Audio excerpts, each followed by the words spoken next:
उनकी लोकप्रियता को और ज्यादा बढ़ा देते हैं, क्योंकि वो जबकि इस तरह का कोई कार्यक्रम प्रधानमंत्री का नहीं था कि वो रास्ते में उतरेंगे और लोगों से मिलेंगे, उनका अभिवादन स्वीकार करेंगे, लेकिन उनके अंदर लोगों के साथ कनेक्ट करने की जो अपनी एक खासियत है, निश्चित तौर पर उसी का एक अंदाजा देखने को मिलता है। और ये हमने कई बार प्रधानमंत्री नरेंद्र मोदी के अलग अलग दौरों के अंदर ये चीज हमने देखी है। आते हुए भी जो कार्यक्रम था प्रधानमंत्री का, वो सीधे लोगों का अभिवादन स्वीकार करते हुए रिच रोड पर जाना था, लेकिन जैसे ही वो माल रोड पर आए तो उन्होंने देखा कि स्थानीय लोगों के साथ साथ यहाँ जो पर्यटक अलग अलग राज्यों से आए हैं वो भी यहाँ आए हैं। छोटे छोटे बच्चे जो हैं वो राष्ट्रीय ध्वज अपने हाथों में लिए हुए थे, गुलाब के फूल अपने हाथों में लिए हुए थे। और मुझे लगता है कि शायद यही लोगों का प्यार प्रधानमंत्री नरेंद्र मोदी को रोक नहीं पाया, उनको गाड़ी से निकलने के लिए मजबूर कर दिया। और एक बार फिर से वही ऋतु तस्वीरें हम देख पा रहे हैं कि जब प्रधानमंत्री अपने इस ऐतिहासिक कार्यक्रम को 8 साल का जो ये कार्यक्रम था शिमला में, इसको करके जब वापस जा रहे हैं, एक बार फिर से लोगों से सीधा कनेक्ट हो रहे हैं, लोगों से उतरकर सीधे बात कर रहे हैं। ये एक अच्छी बात है। और जिस तरीके से हमने आपको पहले भी बताया, हालांकि ये बहुत बड़ा रोड शो नहीं है, डिस्टेंस बहुत ज्यादा नहीं है, लेकिन उसके बावजूद भी प्रधानमंत्री नरेंद्र मोदी की कोशिश है कि जितने लोग इतने घंटों से उनके इंतजार में खड़े हैं वो लोगों का अभिवादन स्वीकार करें। मैंने आपको बताया था कि जनरल पोस्ट ऑफिस जो जीपीओ ऑफिस है माल रोड, वो इलाका एसबीआई चौक है, वो इलाका और आगे विधानसभा की तरफ ये रास्ता आगे धीरे धीरे आगे बढ़ेगा। और यहाँ पर जिस तरीके से आप तस्वीरों में देख रहे हैं, करीब करीब माल रोड से लेकर अगर मैं ऊपर के रिज मैदान तक की बात करूं या उससे आगे एसबीआई चौक की बात करूं, ये करीब करीब 2.5 किलोमीटर का इलाका पड़ता है। और इस 2.5 किलोमीटर के अंदर पूरे चप्पे चप्पे पर एक तरफ अनुशासन रूप से देखिए कि किस तरीके से सब लोग खड़े हैं और अपने लोकप्रिय प्रधानमंत्री के एक तरीके से वो दर्शन कर रहे हैं। और शायद उनके लिए एक सबसे बड़ा सरप्राइज भी उनकी शिमला यात्रा का होगा कि वो गर्मियों की छुट्टी में यहाँ ठंड मनाने तो आए हैं, लेकिन जिस अपने लोकप्रिय नेता को आज तक उन्होंने टीवी पे देखा, आज वो अपनी आंखों से उनसे पा रहे हैं, उनसे प्रधानमंत्री उनके हाथ से मिलाया। तो निश्चित तौर पर ये एक प्रधानमंत्री की लोकप्रियता को बढ़ाता है। अनुज, मीडिया की तकनीकी भाषा में भले ही इसे एक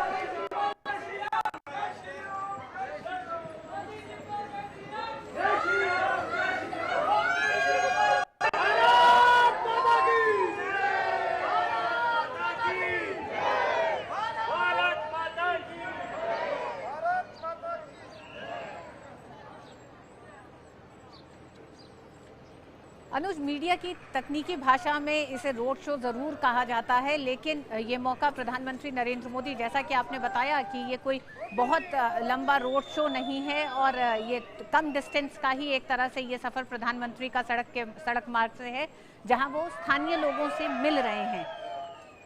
जिसमें हम देख रहे हैं कि प्रधानमंत्री के अभिवादन के लिए किस तरह से भारत माता की जय और इस तरह के नारे लगा रहे हैं लोग अभिवादन में। इसको एक ये जरिया भी माना जाए, प्रधानमंत्री सीधे जो एक स्थानीय लोगों से कनेक्ट चाहते हैं, उन कार्यक्रमों को अंजाम देने के बाद अब लोगों से मिलने का जो एक वक्त उनका होता है, ये भी इस सड़क रास्ते से गुजरते हुए स्थानीय लोगों से मुलाकात करते हुए। बिल्कुल बिल्कुल बिल्कुल ऋतु, इस तरीके से देखिए आज प्रधानमंत्री नरेंद्र मोदी ने अपने संबोधन में इस बात को कहा कि देखिए, जब मैं काम करता हूं, मैं किसी फाइल पर साइन करता हूं तो मैं उस वक्त तो प्रधानमंत्री होता हूं, लेकिन समय मैं उस फाइल को साइन कर देता हूं, उसके बाद मैं इस देश के 130 करोड़ परिवारों का मैं यहाँ पर सदस्य यहाँ होता हूं, मैं लोगों की सेवा करता हूं, मैं एक प्रधान सेवक हूँ। ये इस तरीके से प्रधानमंत्री नरेंद्र मोदी की करने का तरीका है, निश्चित तौर पर उसकी लोकप्रियता को बढ़ाता है। प्रधानमंत्री दौरे पर आए थे,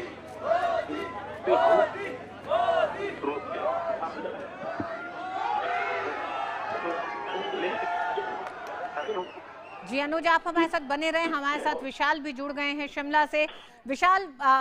आज हिमाचल में शिमला में इस पूरे कार्यक्रम का गरीब कल्याण सम्मेलन जो हो रहा है, इसके कई मायने निकाले जा सकते हैं, राजनीतिक मायने भी निकाले जा सकते हैं, लेकिन बड़े पैमाने पर क्या आपको लगता है कि एक व्यवस्था में एक बड़ा बदलाव भी इस तरह से देखा जाए, जहां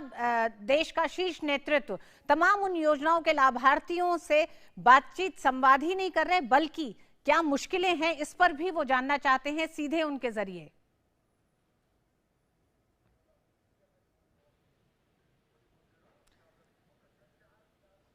हमारे साथ दो संवाददाता लगातार बने हुए हैं, अनुज यादव और विशाल बेरिस्टो शिमला से। इस समय आप देख रहे हैं इन तस्वीरों को, जहां प्रधानमंत्री नरेंद्र मोदी सड़क मार्ग के रास्ते स्थानीय लोगों से मिलते हुए शिमला के गरीब कल्याण सम्मेलन में शामिल होते हुए वहां पर लाभार्थियों से बात करने के बाद, अपने संबोधन के बाद वो रवानगी पर हैं और उस दौरान वो स्थानीय लोगों से मुलाकात करते हुए गुजर रहे हैं। साथ ही साथ हमारे दो संवाददाता जुड़े हुए हैं, विशाल हमारे साथ बने हुए हैं। विशाल, अगर आप मेरी आवाज़ सुन पा रहे हैं तो क्या ये एक तरह से पूरी व्यवस्था में भी एक बड़े बदलाव का संकेत है आज ये सम्मेलन?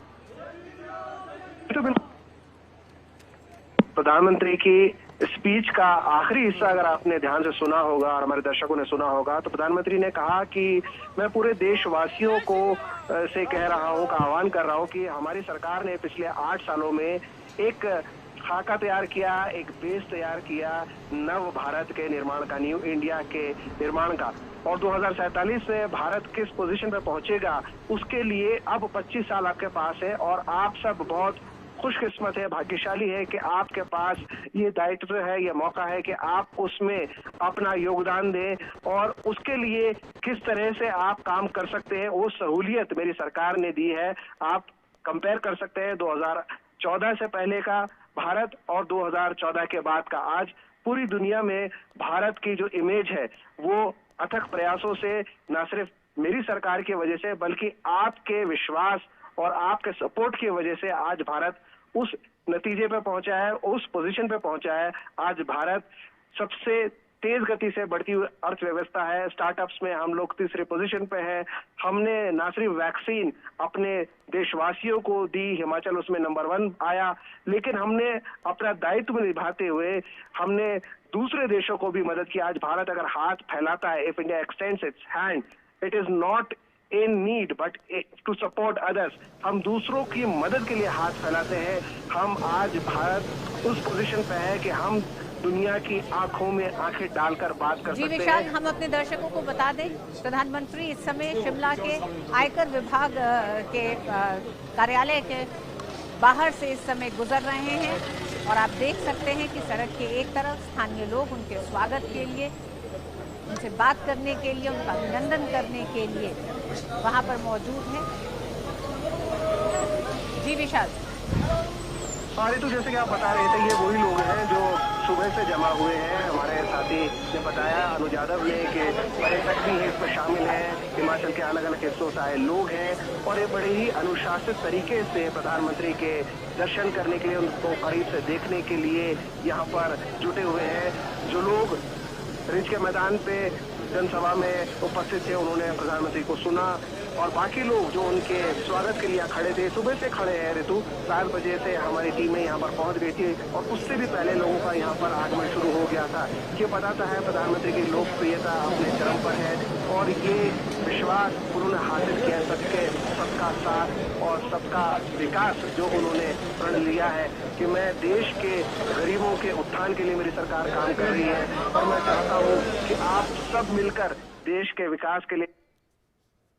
जी, तो आप लगातार देख रहे थे प्रधानमंत्री नरेंद्र मोदी आज शिमला में गरीब कल्याण सम्मेलन के आयोजन में वहां मौजूद थे। साथ ही साथ लाभार्थियों से, देश भर के लाभार्थियों से उन्होंने संवाद किया,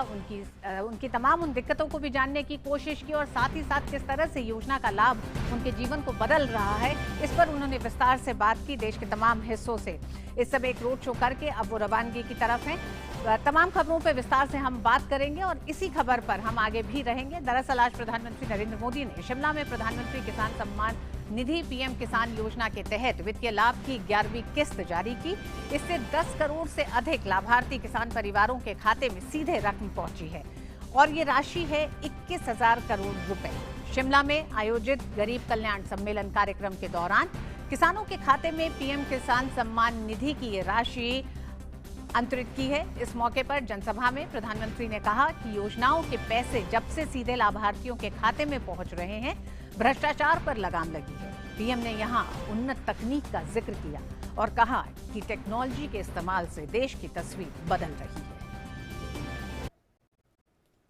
2014 से पहले बात क्या होती थी? बात होती थी लूट और खसोट की बात होती थी, बात होती थी भ्रष्टाचार की, बात होती थी घोटालों की, बात होती थी भाई भतीजेवाद की, बात होती थी अफसरशाही की, बात होती